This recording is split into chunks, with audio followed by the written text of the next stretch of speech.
The day I found my wife's old laptop in the garage, I almost didn't open it. It had been 14 months since I buried Margaret. 14 months of learning how to make coffee for one, how to sleep on my side of a bed that suddenly felt enormous, how to stop reaching for her hand during the evening news. I wasn't looking for anything that afternoon. I was cleaning out boxes, the way you do when the grief finally loosens its grip just enough to let you breathe and move and sort through the physical evidence of a shared life. The laptop was tucked inside a canvas tote bag, the kind Margaret used to bring to her book club meetings on Thursday nights. I recognized it immediately, a silver Dell, the corner slightly dented from the time she dropped it at the airport in Phoenix. I sat down on an overturned storage bin and held it in my lap for a long moment before I opened it. The battery was dead. Of course it was. I went inside, found an old charger in the kitchen drawer where we kept tangled cables and expired coupons and everything else that didn't have a home, and I plugged it in on the dining room table. Then I waited. I am 63 years old. I spent 31 years as a high school history teacher in Clarksville, Tennessee before I retired. My name is Robert, and I thought I knew everything about my wife of 34 years. I thought there were no secrets between us. I thought our life together, quiet and ordinary and deeply good, had been fully visible to me. I was wrong. The laptop powered on just before 9 that evening. I sat in the chair where Margaret used to grade papers for her part-time tutoring clients, and I looked at the login screen. Her name. A password I didn't know. I tried our anniversary. Wrong. I tried her mother's maiden name. Wrong. I tried the name of our first dog, a beagle named Chester, who lived to be 15 years old. The screen unlocked. There were 17 browser tabs still open. I am not a man who startles easily. I taught teenagers for 3 decades. I coached junior varsity baseball for 11 years. I have seen car accidents and funerals, and the particular quiet devastation of watching a student you believed in make a terrible choice.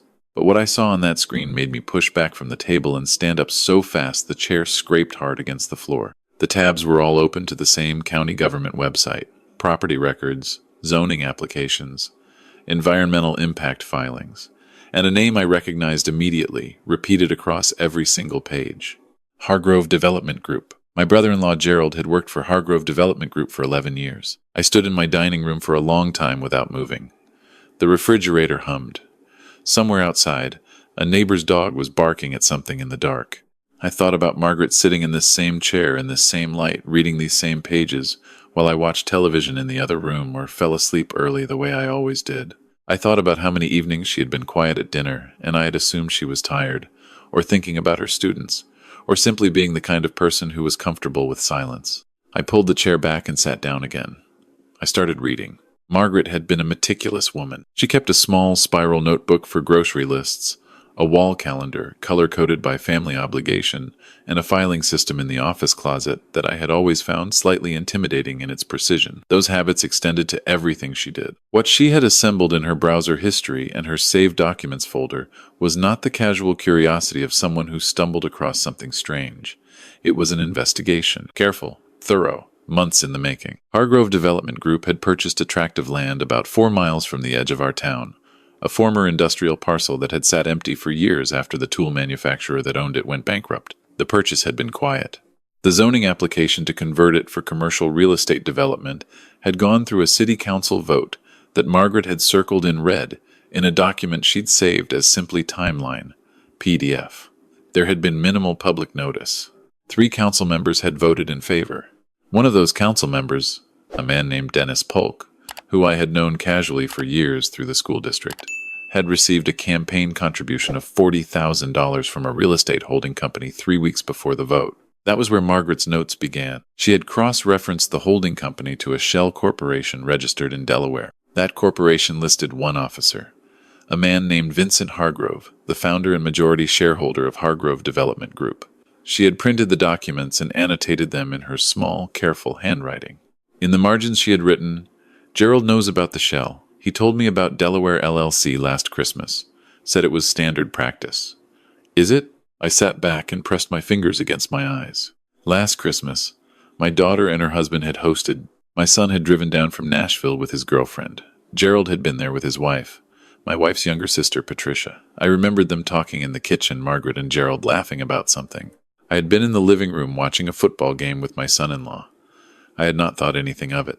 I kept reading. The development project had stalled. According to the documents Margaret had gathered, Hargrove had applied for a permit to begin grading the former industrial site, and the application had been flagged by the state environmental agency because preliminary soil samples had shown contamination, the remnants of decades of industrial activity on the land. The cost of remediation was substantial, enough, apparently, to make the project financially difficult. And then, according to a series of documents Margaret had saved from a county water board meeting agenda, the contamination had quietly disappeared from the official record. Not from the land. The contamination was still in the land. Margaret had found a copy of the original soil report, filed by an independent contractor, and a second report filed 3 months later by a different contractor, one that Margaret had highlighted, and beside which she had written, "Hired directly by Hargrove. No independent review." How? The second report showed clean soil. The permit had been approved 6 weeks after the second report was filed. I closed the laptop and walked to the kitchen and poured a glass of water and drank it standing at the sink, looking out at the dark backyard where Margaret had grown tomatoes every summer for as long as I could remember. The garden was overgrown now. I hadn't been able to make myself tend it. She had died in February, 14 months ago. A car accident on the interstate. A rainy Tuesday morning. A patch of black ice near the exit she took every week to visit her mother in the memory care facility 40 minutes from our house. The police report had been straightforward. The insurance company had processed the claim without question. Everyone had called it a tragedy and meant it and moved on the way people do. I had never questioned it. Not once. I went back to the dining room and opened the laptop again. The last document in her saved folder was a draft email, never sent. It was addressed to a reporter at the Nashville paper, a woman named Susan Cho, who covered local government and had written a series of pieces about development corruption in 2 neighboring counties 2 years earlier. Margaret had written 3 paragraphs. She had explained the Shell Corporation, the second soil report, the campaign contribution. She had written, "I believe my brother-in-law is aware of at least some of this and may have been involved in facilitating the connection between the developer and the council member." The draft was dated January 19th. She had died on February 4th. I did not sleep that night. I sat at that table and read everything she had saved, twice, and then a third time, and I thought about what a 63-year-old retired history teacher from Clarksville, Tennessee, was supposed to do with information like this. I thought about Gerald, who had sat across from me at Christmas dinner and laughed, and helped himself to seconds of Margaret's sweet potato casserole. I thought about my daughter and my son, who both loved their Uncle Gerald, who had both attended his daughter's wedding the previous summer. I thought about what this would do to my wife's sister Patricia, who had already lost Margaret, and whose whole world would crack open if what I was reading was what I thought it was. And then I thought about that drive Margaret made every single Tuesday morning on the same stretch of interstate, and the black ice that appeared on a Tuesday in February that the highway report had noted was an isolated patch. And I thought about how Margaret had been 3 weeks away from sending an email that could have destroyed Gerald's career and exposed a conspiracy that involved a city council member and a developer with significant resources. I closed my eyes. I made myself slow down. I was a history teacher. I knew better than most people how easy it is to construct a narrative from incomplete evidence, to see patterns that confirm what you already fear. I had taught my students that for 3 decades. I was not going to let grief and exhaustion turn me into someone who saw murder in every shadow. But I was also not going to pretend I hadn't read what I had read. I made a decision before the sun came up. I was not going to call Gerald. I was not going to say anything to my daughter or my son. I was going to do what Margaret had been doing carefully, quietly, and thoroughly before I did anything else. I was a retired man with no pressing obligations and 31 years of experience teaching young people how to find primary sources and verify them. I started with the soil reports. It took me 2 weeks to track down the original contractor, a small environmental consulting firm based in Murfreesboro that had since been acquired by a larger company. The original project manager, a man named Dale Whitfield, had retired. It took me 4 more days to find his phone number through a former colleague of his who still worked in environmental consulting and who, when I explained that I was a concerned citizen with questions about a specific report, was more forthcoming than I expected. Dale Whitfield answered on the 3rd ring. He remembered the report. He remembered it very clearly, he said, because he had been surprised when the project was handed off without explanation, when the second report superseded his, and when 3 months after the permit was approved, he received a quiet phone call suggesting that he not discuss the original findings publicly. He had been given a reason to comply, a financial one. He had not told anyone. He had been 61 years old and 3 years from full retirement, and he had not told anyone. He told me. I asked him if he would be willing to put it in writing. He was quiet for a long moment. Then he said yes. I made a copy of everything Margaret had gathered, and I stored the original laptop at my brother's house in Cookville, 40 miles away. I am an old man who reads too many thrillers. Margaret had always teased me about it, and it seemed like the kind of precaution that a person in this situation should take. Then I called Susan Cho at the Nashville paper. She called me back within 2 hours. She had been waiting, she said, for someone to bring her the documentation. She had heard rumors about the Hargrove project from a source in the county water board more than a year ago, but without documents she had nothing she could publish. She had not known about Margaret.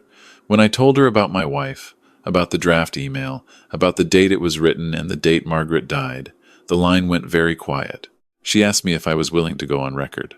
I said I was. What happened over the next 6 weeks was not like anything I had seen in the movies. It was slow and careful and required a great deal of patience, which I found easier to summon than I expected. Perhaps because I had spent 31 years waiting for teenagers to conjugate Latin verbs correctly. Susan Cho worked with a lawyer to verify the documents. Dale Whitfield provided his written account. A second source inside the county water board, whose name I still don't know, provided internal emails that Susan had been trying to obtain through public records requests for over a year. 2 days before publication, Susan called me and told me there was something I needed to know. My son had been contacted by someone at Hargrove Development Group. He had been offered a consulting contract, a substantial one, for his small architecture firm in Nashville, contingent on a non-disclosure agreement about family matters pertaining to a property development project in Clarksville. He had been told, very gently, that his father had come into possession of some documents that were the subject of a legal dispute, and that the most prudent course of action for everyone involved would be to let the matter resolve quietly. My son had signed nothing, but he had not told me about the contact. I called him that evening. The conversation was the hardest one I have ever had, including the one in which I told him his mother was gone. He was defensive at first, and then ashamed, and then something cracked open in his voice and he said he hadn't known what to do, that the money was real and his firm was struggling and he had told himself it was nothing, that I was probably overreacting, that whatever Mom had been looking into was probably not as serious as it seemed. I told him what I had found. All of it. I told him about Dale Whitfield. I told him about the dates.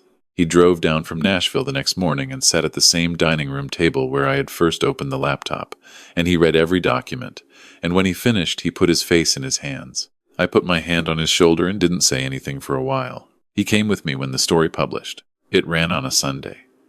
By Monday morning, the Tennessee Bureau of Investigation had opened an inquiry.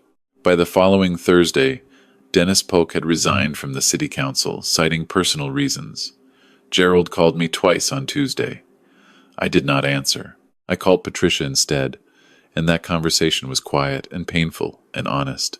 And she cried, and I cried, and I told her that I did not believe I could not prove, but did not believe that she had known anything, and I meant it. Gerald was indicted 4 months later. He had not been the architect of the scheme. That distinction belonged to Vincent Hargrove, who was indicted 2 weeks after Gerald on charges that included bribery, fraud, and falsification of environmental records. Gerald had been a facilitator. He had made introductions. He had been paid for them. His lawyer was already negotiating a cooperation agreement by the time the second indictment was filed. I do not know yet what the courts will decide. That process is still ongoing, and I have learned, in the long months since that evening in the garage, that justice moves slowly and without drama, and sometimes arrives incomplete. I am at peace with that in a way I would not have expected. What I am not at peace with, what I may never be fully at peace with, is the question I cannot answer. Whether Margaret's death was what the police report said it was, or something else. The district attorney's office reviewed the case after the story published. They found no new evidence. The highway cameras for that stretch of road had been offline for maintenance that morning, which happens more often than you would think. There was no physical evidence of tampering. There was nothing provable. There is only the fact that my wife was 3 weeks from sending an email, and there is only the fact that she is gone. I tend the tomato garden now. I am not as good at it as she was. The plants are less orderly. The yield is smaller. The rows are not as straight. My daughter comes over on Saturday mornings sometimes, and we work on it together, and she looks like her mother when she kneels in the dirt, the same small frown of concentration, the same way of wiping her hands on her jeans afterward. My son's firm did not take the Hargrove contract. He is doing all right. We talk more than we used to. I think about Margaret every day, which is not the same as grief anymore, though grief is still part of it. I think about the woman who sat in that dining room chair with her careful handwriting and her color-coded files and her belief that the truth was worth the trouble it cost to find it. I think about how she spent the last weeks of her life doing something that scared her. I know it scared her. I know my wife because she believed it was right. She was not able to finish what she started. I finished it for her. I found the canvas tote bag again recently, when I was reorganizing the garage. I stood there holding it for a long moment, the way I had held the laptop that first afternoon. It still smells faintly like her. Lavender hand lotion and old paper and something else. Something that is just her, that I cannot name and do not want to. I put the bag on the shelf carefully, the way you set down something you intend to keep. Outside, my neighbor's dog was barking again. The tomatoes needed water. The evening was coming in slow and golden the way it does in Tennessee in late summer, the light going soft across the backyard, the kind of evening that Margaret used to call too pretty to waste inside. I went out to the garden.